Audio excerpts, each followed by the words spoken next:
మీ మోకాల నొప్పులకు ఎటువంటి సర్జరీ లేకుండా ఎపియాన్ పెయిన్ క్లినిక్ అందిస్తున్న అత్యాధునిక చికిత్స. సార్ నమస్కారం. నమస్తే అండి. సార్, పువ్వుల్లో దాగున్న పళ్ళెంతో అతిశయం, గురువెవ్వరు లేని కోయిల పాట అతిశయం అని అన్నారు కదా. అసలు కోయిలకి పాట నేర్పాలని ఎక్కడ ఎవరు చెప్పలేదు. పువ్వుల్లో పళ్ళే దాగుంటే అందరికీ తెలుసు. అది అసేమ్ ఎట్లయితే అది న్యాచురల్, అదే న్యాచురల్ సార్. సో ఇప్పుడు మొత్తం అన్నీ ఇటు రివర్స్ అయిపోయినట్టు అనిపిస్తుంది. సో మీరు చెప్పండి సార్, మొదట అసలు ఇలా ప్రపంచం చూస్తే మీకు తల పట్టుకుంటే ఏమనిపిస్తుంది? నాకు హ్యాపీగా ఉంది, ఎందుకంటే నేను హ్యాపీగా ఉండాలి కదా. ఇప్పుడు జనాలందరికీ సింప్లిఫై చేసి మీరు ఎక్స్పీరియన్స్ కాంటాను ఆయన రైజావ్ తాగండి, జొన్న రొట్టె తినండి, సింపుల్గా ఉండి ఒక గంట మీ పిల్లలతో ఆడుకోండి, మీ పిల్లలు లేకపోతే ఎవరి పిల్లలతోనే ఆడుకోండి, ఆ సన్ రైజ్ నుండి సన్సెట్ని చూడండి, నువ్వులను పూసుకొని ఎండలో ఉండండి. ఇవే కదా చేయాల్సింది. అవునంతే కదా. ఇవి చేయాలంటే చాలా కష్టం అనుకుంటా. లివర్ ట్రాన్స్ప్లాంట్ చేసుకుంటూ ఉంటారు, కిడ్నీ చేసుకుంటూ ఉంటారు, ట్రీట్మెంట్ తీసుకుంటూ ఉంటారు, ఏమేమో కష్టపడుతూ ఉంటారు. నాకు అదే అర్థం కాదు. ఒక గంట సేపు కేబీఆర్ పార్క్ చుట్టూ పొద్దున్నే పొల్యూషన్ లేకముందనే పరిగెత్తేస్తే మొత్తం మీకు కావాల్సిన ఆక్సిజన్, రోజుకు కావాల్సిన హిప్పో క్యాంపస్ ఎన్లార్జ్ అయ్యి, ఎండార్ఫిన్స్ రిలీజ్ అయ్యి ఇంక 1 వీక్ హ్యాపీ, ఆరోగ్యంగా, ఆనందంగా, ఎనర్జెటిక్గా ఉంటారు. అది మీ ఎక్స్పీరియన్స్ కావాలి. నేను చెప్తే అది నా ఎక్స్పీరియన్స్. నేను వారం రోజులు పరిగెత్తకపోయినా, 10 రోజులు పరిగెత్తకపోయినా నేను యాక్టివ్గా ఆనందంగానే ఉంటా. అది నేను చూసుకున్నా. అది మనం లెటర్ డ్రాప్ చేస్తుంది. రోజు ఎందుకు పరిగెత్తేది, వారం తర్వాత పరిగెత్తే చాలు కదా అంటూ ఉంటుంది. అందుకని మన మైండ్తో కలిసి మనం జర్నీ చేసే చాలా ఇంపార్టెంట్.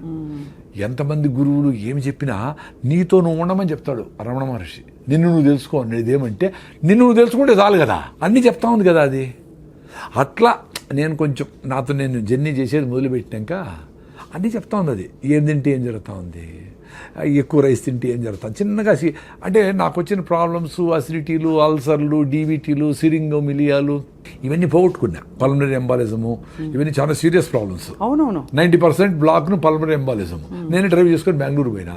ఆ స్కానింగ్ చేసి అరే 90% బ్లాక్ ఉంది, ఎట్లా వచ్చినావరా నేను నువ్వు అనింది. వచ్చినా నేను, ఎందుకంటే నేను బాగుండేటప్పుడు బాగా హార్ట్ లంగ్స్ని పరిగెత్తించి ఉతికిన కెపాసిటీ, వాడికి పనిచేసే కెపాసిటీ ఉంది.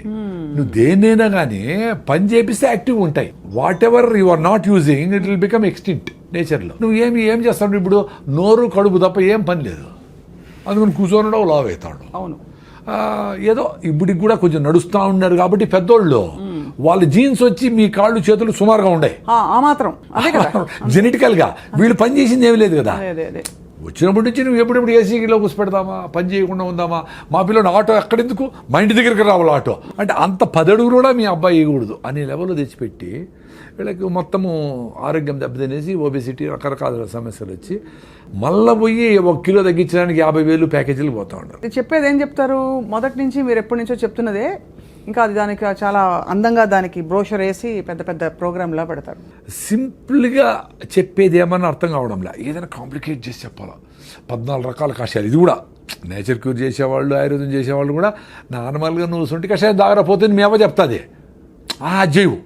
నువ్వు 14 రకాల కషాయాలు 1.5 గంట కరెక్ట్గా టైం పెట్టుకొని ఉడికిచ్చి దాన్ని ఎంత చేసి ఎవడు చేసేది అట్లా. ఏదో మందులు వాడతావు, ఏదో వాడతావు, అంతే కదా. నువ్వు అన్నీ నేను రోజు పసుపు తాగుతాను సార్, కషాయం తాగుతాను సార్ అని రోజంతా పొద్దున్నుంచి బజ్జీలు, గోబీ మంచూరియలు, చికెన్ పకోడాలు, హలీములు తినేసి సాయంత్రం వచ్చి అంత కషాయం తాగితే ఏమొస్తుంది? లైఫ్ స్టైల్ బాగుంటే అవసరంలే, కషాయాలు కూడా అవసరంలే. లైఫ్ స్టైల్ బాగాలేకపోతే కషాయాలు పనిచేయవు. వెరీ సింపుల్ లైఫ్, అంత సింపుల్గా ఉంది. సార్ స్ట్రైట్గా అడుగుతాను, ఇప్పుడు మన ఇంటర్వ్యూ చూసే వాళ్ళకి ఇప్పటికే 25 ఏళ్ళు 20 ఏళ్ళు వాళ్ళు అలా బతికేశారు. ఇవాళ నుంచి నేను చేంజ్ అవుతాను ప్రసాద్ గారు అని వాళ్ళకి మీకు ప్రామిస్ చేసుకుని వాళ్ళకి వాళ్ళు ప్రామిస్ చేసుకున్నారు. ఎక్కడ మొదలు పెట్టాలంటారు? ఫస్ట్ మీకు రిజల్ట్స్ ఎన్ని రోజులు ఎక్స్పెక్ట్ చేస్తానని ఉండాలి. 25-30 ఏళ్ళకే నువ్వు 100 కిలోల బరువు ఉన్నావు అనుకో, నువ్వు 20 కిలోల బరువు తగ్గాలంటే 3 months పడుతుంది ఈ ఫుడ్ తినాలంటే. ఆ సామెతలు ఏముండాయో, ఒకసారి తింటే యోగి అనేది న్యూట్రిషియస్ ఫుడ్. ఒకసారి కూర్చొని ఓపిగ్గా కింద కూర్చొని పెను మీద నుంచి ప్లేట్లేకి రాగి ముద్దనో, జొన్న రొట్టెలో, సజ్జ రొట్టెలో వేడిగా అట్ట పెట్టుకొని అన్ని గుళ్ళో పెడతారు కదా గుగ్గిళ్ళు, పెసలు, అలసందలు, ప్రోటీన్ కోసం. నేను వెజిటేరియన్ కదా, అందుకని ఎక్కువ వెజిటేరియన్ గురించి మాట్లాడుతూ ఉంటాను.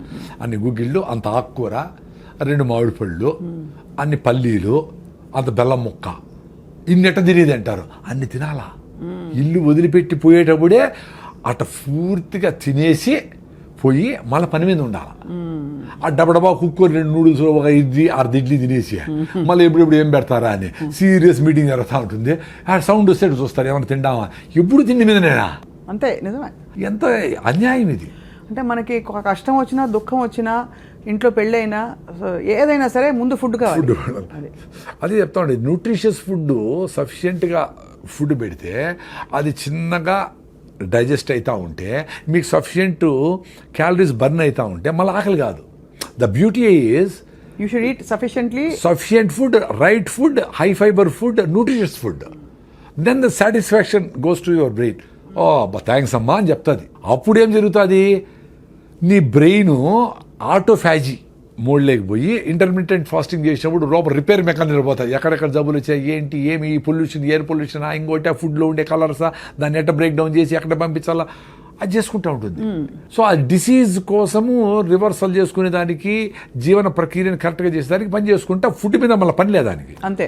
ఎప్పుడైతే మీరు సరైన ఫుడ్ తినరో మళ్ళీ గంటకు మళ్ళీ అడుగుతుంది, రే ఏం పెట్టినావురా పొద్దున్నే, చెత్తనాయాలా, ఇంకేమైనా బెటరా అంటుంది. మళ్ళీ ఇంకా చెత్తేస్తుంది, మళ్ళీ ఇంకా చెత్తేస్తుంది, వేస్తానే ఉంటుంది. అట్లా వేసి 10 ఏళ్ళు 20 ఏళ్ళు వేస్తే సడన్గా వచ్చింది అనుకుంటాం, థైరాయిడ్ పోయింది, బీపీ వచ్చింది, షుగర్ వచ్చింది. కానీ it's a multiple effect of 20 years of abusing your body and mind both. ఏం తప్పులు చేశారు గతంలో, అంటే ఈ మార్పు రావడానికి మీలో? తప్పులని కాదు కానీ సుభాష్ పాలేకర్ పద్మశ్రీ వచ్చింది కదా, ఆయన ఒక ఆర్గానిక్ ఫార్మింగ్ గురించి చెప్పేవాడు.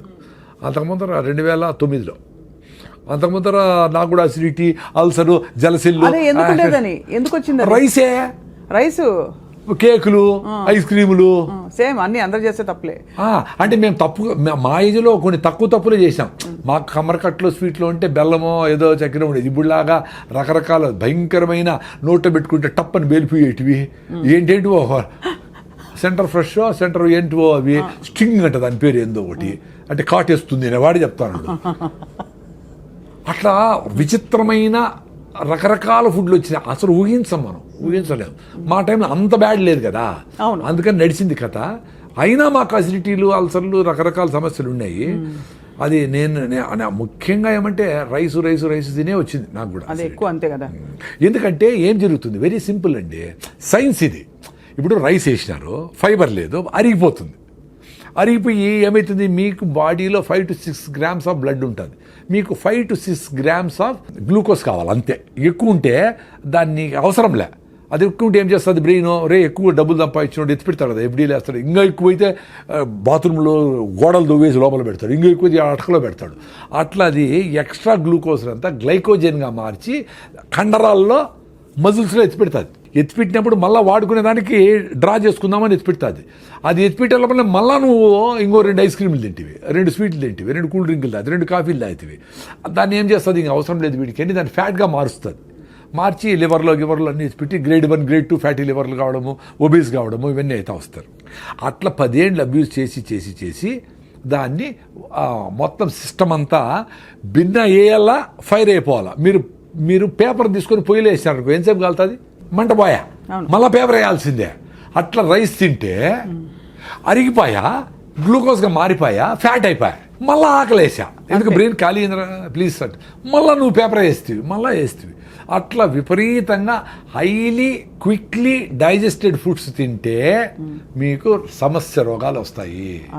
Very simple. ముందు అందుకే ఒకసారి తింటే యోగి అన్నారు. ఎందుకు ఒకసారి తింటే సరిపోతుంది అని. ఆ ఒకసారి ఫుడ్ కూడా చాలా జంతువులు దొరకదు కదా. అవునవును. మనకు our food is secured. Balanced food తినేవాళ్ళు సాయంత్రం ఏదో తిన్నారో తినలేదో ఏదో అర్లీగా గూట్లో దీపం నోట్లో ముద్ద పెట్టేసి తినేసి కంప్లీట్ చేసి 6 గంటలకు క్లోజ్ చేసి 8 గంటలకు పడుకుంటే ఎవరికైనా 3 గంటల నిద్ర వస్తుంది. ముసలివాళ్ళకైతే 2కే మెలకు వస్తుంది, 1 గంటకే మెలకు వస్తుంది. వాళ్ళు ఏదో అందరూ లేస్తారు కదా, ఇట్లా దొరికి 3కి లేసి ఆవులు గడ్డి కోయడం ఏదో పనులు అంతా ఉండి సఫిషియెంట్ టైం ఉండేది వంట వండేదానికి, అన్నిటికీ ఉండేది, ఎవరికి స్ట్రెస్ ఉండేదిలే. ఇప్పుడు విపరీతంగా 6 సార్లు 7 సార్లు తింటాడు. 2 సార్లు తింటే భోగి ఎంజాయ్ చేయరా అన్నారు. ఆ మధ్య వచ్చింది సార్ అది, ఆ ఫ్యాడ్. అది ఏంటంటే ఆ రెవల్యూషన్ వచ్చింది మధ్యలో, eat 5 meals a day అని. దరిద్రం అది. దరిద్రం అంటే ఇప్పుడు ఎవరో చెప్పిన దరిద్రం అని కాదు. నేను 5 మీల్లు తిన్నప్పుడు కొంతమంది డాక్టర్లు చెప్పినట్టు నువ్వు అసిడిటీ, నీకు 3+ ఎరోషన్స్, ఎండోస్కోపీ చేసినాను నాకు. 3+ ఎరోషన్స్ అంటే లోపల పుళ్ళు. అందుకని నాకేమీ యాసిడ్లు, మంట, తినాలా పెట్టుకుంటాం ఫుడ్ తినలేను, ఏడ్చుకున్న రోజులు ఉండే తినలేక. రాత్రి నిద్ర వచ్చేసి మంట, నిద్ర పట్టదో, బిస్కెట్లు తిని నీళ్లు తాగి పడుకుంటే కొంచెం నిద్రపోయేది. అట్ట బాధలు పడినా ర్యాంటిడీన్, సిమెట్రిడీన్, ఓమేజులు, జలసిల్లు అని ఏం పోలే. రాగి ముద్ద తిన్నప్పుడు కొంచెం బెటర్గా ఉన్నట్టు అనిపిస్తే ఊరే నాయన అని పొద్దునే లేస్తానే పళ్ళు తోపుకుపోయినా 1 లీటర్ రాగి జావ తాగేసేది.